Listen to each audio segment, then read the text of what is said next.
আসসালামু আলাইকুম সবাইকে। কুমিল্লা বোর্ড 2023 সালের প্রিপোজিশন সমাধান পর্বে তোমাদের সকলকে শুভেচ্ছা। দেখো আমাদের প্রশ্নটি রয়েছে, এ ক্রাফট ওয়ার্ক একটা হস্তশিল্প is an applied form dash art. তো দেখো এখানে ফর্ম অফ মানে গঠন, তো অ্যাপ্লাইড ফর্ম অফ আর্ট অর্থাৎ শিল্পের একটি প্রায়োগিক রূপ। A social and cultural product একটা সামাজিক এবং সাংস্কৃতিক পণ্য। রিফ্লেক্টিং প্রতিফলিত করে the inclusive nature dash of folk imagination অর্থাৎ লোক কল্পনার। তো লোক কল্পনার র বা এর সেজন্য আমরা বসাবো অফ।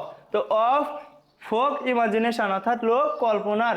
এ ক্রাফট ওয়ার্ক একটা হস্তশিল্প which usually does not bear যেটা সাধারণত বহন করে না the signature of its maker ইহা স্রষ্টার স্বাক্ষর।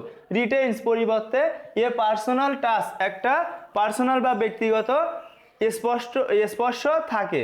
When we look dash a 30 years old নকশিকাঁথা যখন আমরা 30 বছর পুরনো একটা নকশিকাঁথার দিকে তাকাই। তো দেখো এখানে লুক অ্যাট মানে তাকানো, তাহলে এখানে আমরা বসাবো at. When we look at a 30 years old নকশিকাঁথা যখন আমরা 30 বছর পুরনো একটা নকশিকাঁথার দিকে তাকাই।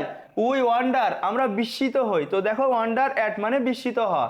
We wonder at it's motives and design আমরা এর নকশা এবং ডিজাইনে বা বৈশিষ্ট্যে বিস্মিত হই। দ্যাট যা পয়েন্ট ড্যাশ, তো পয়েন্টের পরে appropriate preposition to point to the artistic ingenuity অর্থাৎ দেখো স্রষ্টার যে ইঞ্জিনিউটি বা স্রষ্টার যে অভিনবত্ব সৃষ্টির কৌশল and the presence of the maker of it এবং এটাতে স্রষ্টার যে উপস্থিতি সেটা কিন্তু লক্ষ্য করা যায়।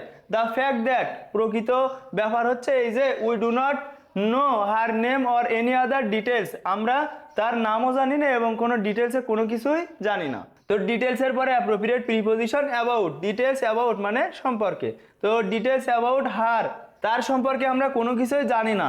হার does not take anything dash from our appreciation তাহলে দেখো এনিথিং এখানে হবে দেখো অ্যাওয়ে ফ্রম তার মানে দেখো কোনো কিছু থেকে সরিয়ে নেওয়া। তাহলে দেখো অ্যাওয়ে ফ্রম আওয়ার অ্যাপ্রিসিয়েশন আমাদের প্রশংসা থেকে সরিয়ে আমাদের প্রশংসা সরিয়ে নেয় না। তো দেখো অ্যাপ্রিসিয়েশন এরপরে অ্যাপ্রোপ্রিয়েট প্রিপোজিশন ফর, তো অ্যাপ্রিসিয়েশন ফর দ্য আর্টিস্ট অর্থাৎ শিল্পীর জন্য আমাদের যে প্রশংসা সেটা কিন্তু কোনোভাবেই সরিয়ে নেয় না।